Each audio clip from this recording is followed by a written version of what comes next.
Greetings, ladies and gentlemen, and welcome to this latest edition of Tales from Outer Space. I hope you enjoy.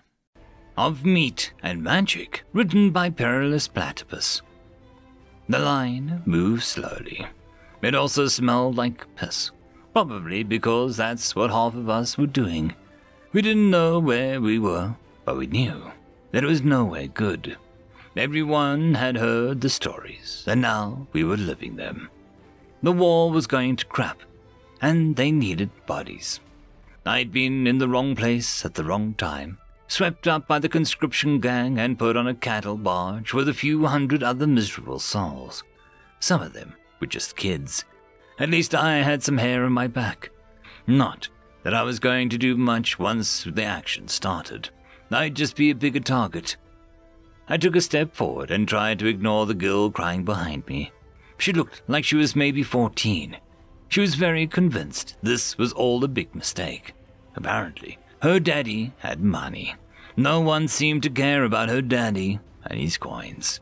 Rich, poor, guy, girl. We were all fecked just the same. Meat for the grinder. Up ahead, I could see a large gate that we were all being funneled into, one shuffling step at a time. We were getting ready to be processed, whatever the hell that meant. I had some dim understanding of what was next, but who the hell knew what was true and what was rumor? The particulars probably don't matter anyways. All that mattered was that my life, as I knew it, was over. Whatever I was before, after today, I'd be a soldier in the Edgarian Legion. I reached the door and stepped through, pushing onward by the trudging along behind me. To the sides, a hulking man in a crisp grey uniform belted out, "Move along, move along!" How he had the throat to keep that up, I could only guess. On the other side of the doorway, there was a set of 6 turnstiles. I lined up in front of one. Just ahead of me was a boy a few years older to man. He looked like he'd spent the last year on the streets, which was probably exactly what he'd been doing. Rations were slim, and a lot of folks had been pushed back from the borders. Ahead of him were a few others, lined up in front of a slender-looking man with an indifferent look on his face. The man sat perched atop the looming black podium flanked by 2 doors, one grey, one black. In the middle of the podium was a red circle with the outline of a hand in white, and in the middle of it, the kid directly in front of the podium stepped up to the man and spoke. "Hand on the red and white outline." The kid put his hands up and pressed against the outline. "Hold," said the man. The kid stood there, motionless, hand planted on the red outline. "Meat," the man said. The grey doorway to his left slid open, and he jutted a thumb towards it. "Through the door to receive your assignment." The kid looked up in confusion. "Meat," he said. The man nodded. "Move along." After a bewildered look around, the kid trudged over towards the door. Once he passed through it, it slammed shut, resetting. The man raised a hand and beckoned. "Next, hand on the red in the white outline." I watched in confusion as the 4 in front of me approached the podium. One by one, each were assigned meat and stepped through the grey door. It was unclear what the other door was for. I tried to discern whether meat was the desired outcome. It certainly didn't sound it. "Hand on the red in the white outline." I looked around and realized the man was addressing me now. I took a step forward and placed my hand against the hand mark. A jolt of energy shot up my arm, causing my hair to stand on end. Almost immediately, the chiming bell rang out. The man leaned forward, excitement on his face as the black door to his right slid open. "Great! Just made my quota." He pointed towards the door. "Magic." "Magic?" I repeated. "Through the black door for your assignment." I blinked once and then did as I was told, casting a look back over to the other door everyone else had walked through. It didn't make any sense. We didn't have any mages in the family. Wasn't it supposed to be a blood thing? I swallowed and then passed through the doorway and into a tiny pod-shaped room. I couldn't even stretch out my arms and legs. Almost immediately after I entered, a grinding crank sounded out, and I was jostled violently to the side, pushing in an unknown direction by an unknown conveyance. I let out a scream in surprise and proceeded to get banged around for what seemed like an eternity before coming to a jerking halt. The hatch on the pod opened and revealed a pristine black circular room. The tiles were polished to a mirror shine and looked like they were made out of onyx. The walls were some variety of ebonwood and impossibly expensive material to make a wall out of.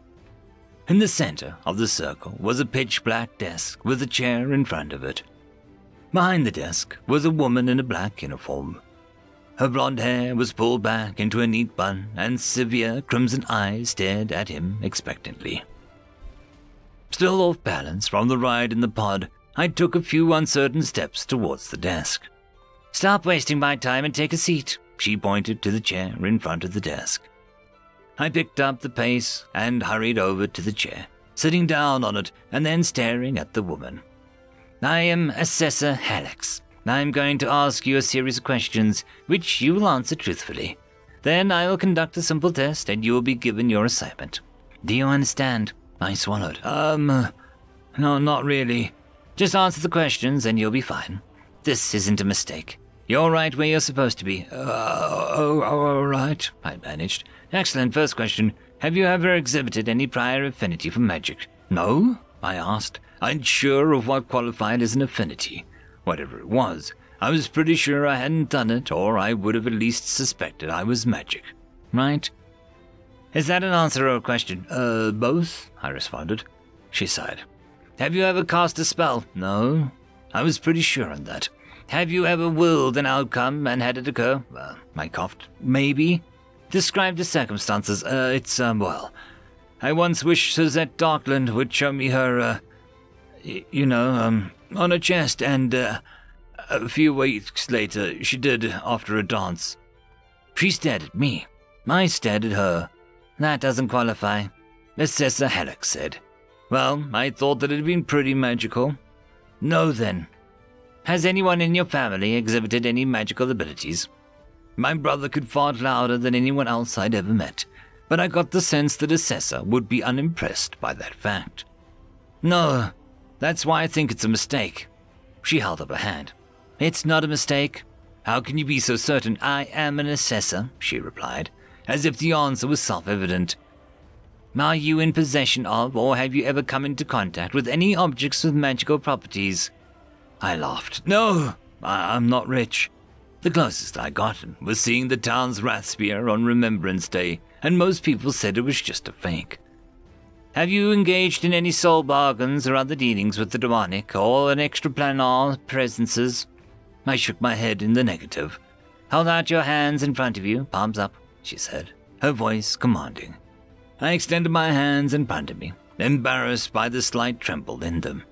She leaned forward over the desk and then placed her hands on top of mine, her fingers extending beyond my palms to the rest of my wrists.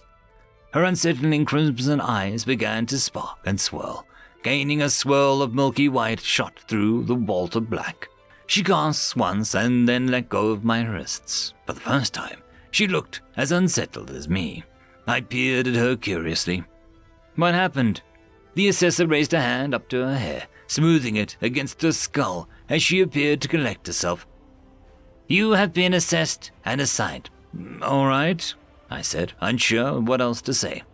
"Please return to the pod you arrived in. It'll take you to your training facility." She shooed me away with a hand, gesturing back towards the direction that I'd entered the room from. "What am I assigned to?" Now she looked uncertain and embarrassed, but only for the briefest of moments. Once it had passed, she straightened and looked at me dead in the eyes, her voice even a commanding and once more. "You have been assigned to the Wrath Lieges." The blood drained from my face. "No, that doesn't make any sense." "They were all dead. That's what everyone said. Gone ever since they opened the rent and broke the worlds. I wish you the best of luck. Now, please, leave. Immediately." "Please." That was an unexpected word from her.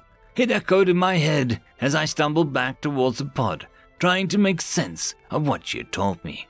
The Wrath Lieges. It had to be a mistake. someone would clear it up. I just needed to talk to someone else. It had to be a mistake. The hatch slammed shut behind me, and I plummeted downwards. End of story. I would quickly like to thank the Tier 5 members, Marky, Cam Maxwell, Caspar Arnolds, Oakfield, Lord Azrakul, and It's Difficult to Pronounce. Thank you very much.